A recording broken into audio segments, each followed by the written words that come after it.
देखी भैया, एगो भक्त भोले बाबा के दरबार में अर्जी लगावता कि हे बाबा, आज प्यार के दुश्मन ई जमाना हो गइल बा। सच्चा प्यार करे वाला के कोनो कदर नहीं थे।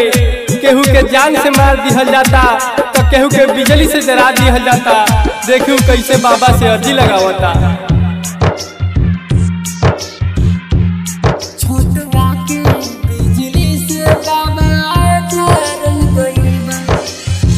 प्यार कोइल होला बाबा जब अपराध हो, दिल तू बना के काहे कोइल बर्बाद हो।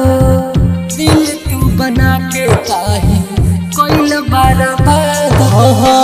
प्यार कोइल होला बाबा जब अपराध हो, दिल तू बना के काहे कोइल बर्बाद हो। अरे घरवा में बुला के खूबे मारल गइल बा। घरवा में बुला के खूबे मारल गइल बा। छोटुआ के बिजली से बाबा जारल गइल बा। ए दीवाना के जानी से मारल गइल बा। कुंदन राज हर सीधी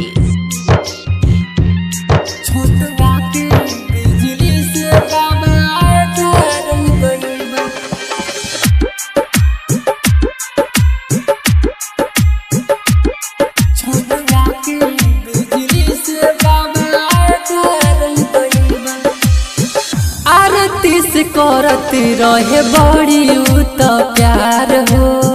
शादी करे खातिर रहे पूरा तैयार हो।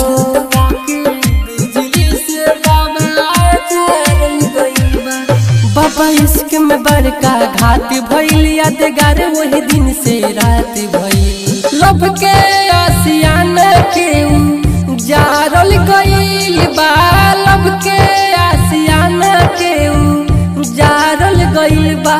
छोटुआ के बिजली से बाबा जारल गइल बा। ए दीवाना के जानी से मारल गइल बा। कुंदन राज हर सीधी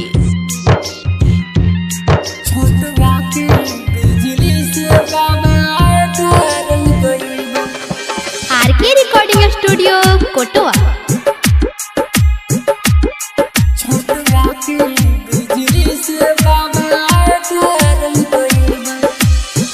राइटर नरेंद्र लिखल बाड़े ई सच्चाई।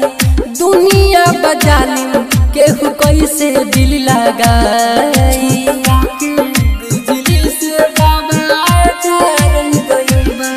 लो भेरी लाल कहे इंसाफ कर, हथियारन के जन माफ कर। घर में बोला के ओहके मारल गइल बा। घर में बोला के ओहके मारल गइल बा। छोटुआ के बिजली से बाबा जारल गइल बा। ए दीवाना के जानी से